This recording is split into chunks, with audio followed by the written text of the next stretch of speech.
outside the Ford Center today as Thunder tickets went on sale, and the exhibition season is underway. It's pro basketball season here in Oklahoma City. Welcome to the NBA and OKC video show with Mike Baldwin from the Dodge Sports Desk. I'm Deputy Sports Editor Mike Kaler.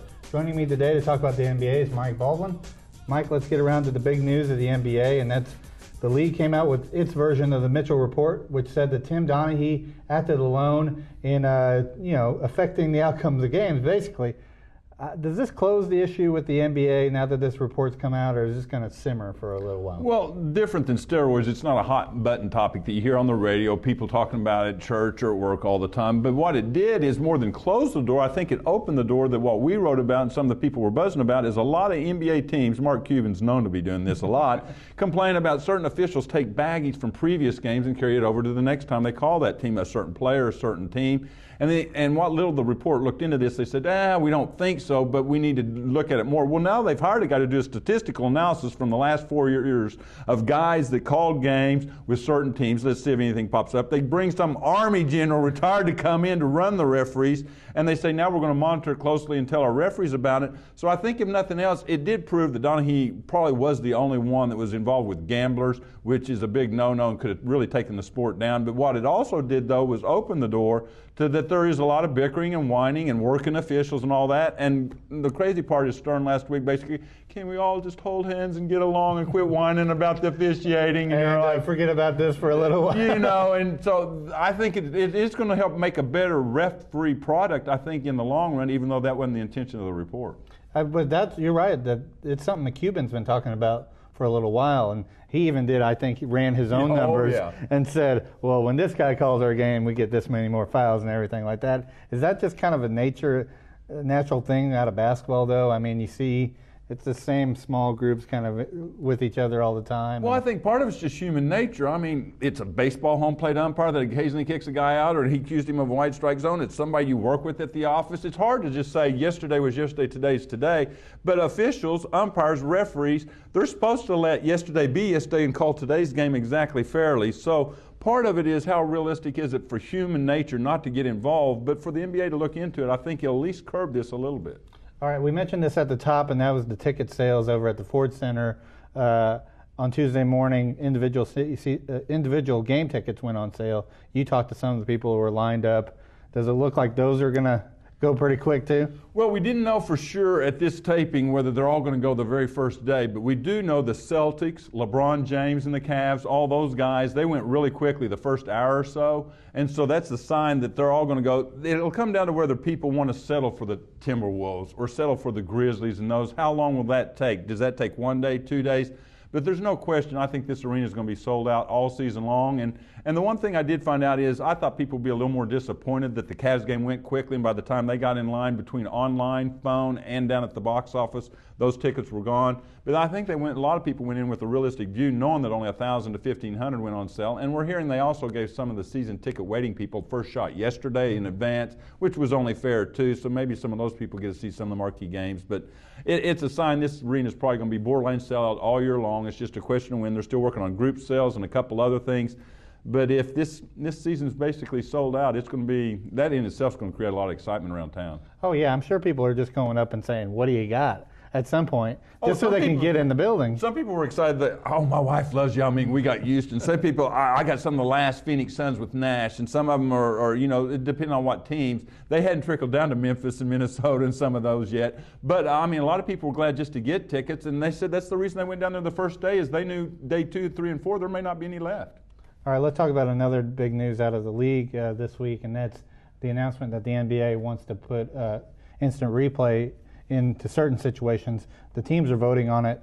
The proposals are basically that they would review shots to decide whether they were three-pointers or not. They would review shots to see if there were fouls on three-pointers or two-pointers, and then the whole deal to look at when the clock expires, if the clock malfunctions at the end of a quarter or a game.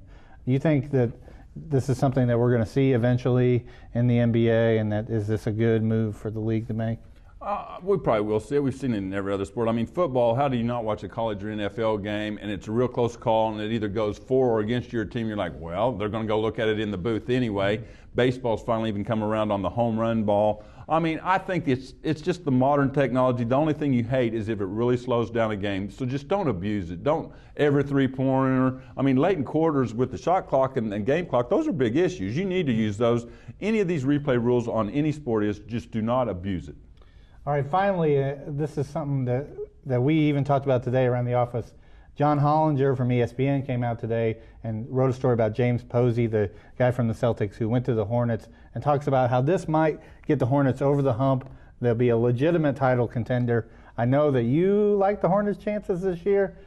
Could this possibly be true? These guys who came in and won, 19 games or the year before they came. The year before they came. Yeah. Could these guys contend for a title? Is this true?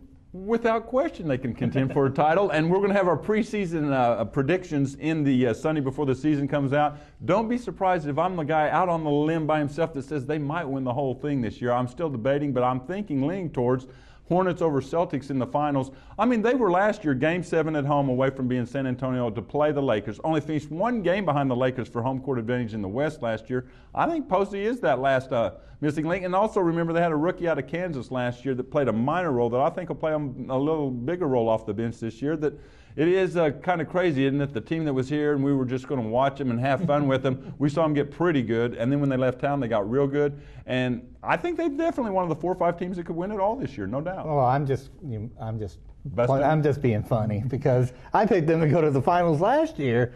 They were that close too, and I mean the Hornets, they're really good, and there's going to be 4 or 5 teams that have a legitimate shot. And just like the Devil Rays in baseball, or now the Rays, I guess you call them, some teams come out of nowhere. You don't know who that team's going to be right now, but the teams everybody likes going in are the Lakers, the Hornets, and Spurs, the Celtics, maybe the Pistons. After those 5, everybody's just taking a shot. But those are the 5 teams most people like in preseason. I mean, usually it's the NFL where it's like, who knows who's going to be in the Super Bowl this year. Is it all because of Chris Paul, and is there any hope that the Thunder can get out of that where we can build a nucleus around one good young guy? Well, I think without question that's going to be the fun thing to monitor this year is everything we've been hearing in preseason camp is Green and Durant were all rookie last year, really good. PJ raves about how hard they worked this summer and how much better their games are. This is going to be year 2. By the time you get years 3 and 4, I don't know if any of them will ever be Chris Paul good. He arguably was the best player on that Olympic team. I mean, him and Kobe and some of those other guys. We're talking Chris Paul. We watched him grow up here that rookie season. Everybody thought he had a chance to be good. He was really good. Whether those guys can get top 2 or 3 players in the league like Kobe, LeBron, Chris Paul good, I don't know. But I think they can both be in the top 15, 20 players in the league. Durant maybe even higher. And if they are, this team has a chance to really improve in the next 2 or 3 years, become a factor in the West. So it's going to be a fun year for the fans to grow with this team, learn these guys, and find out they do have 2 pretty special players themselves in Durant and Green and some pretty decent players around them. Yeah, that much more pressure on Russell Westbrook. All righty, thanks, Mike. Be sure to follow Mike Baldwin and Darnell Mayberry's in-depth coverage of the NBA and the Thunder all season long on newsok.com, thundermadness.com, and every day in the Oklahoma.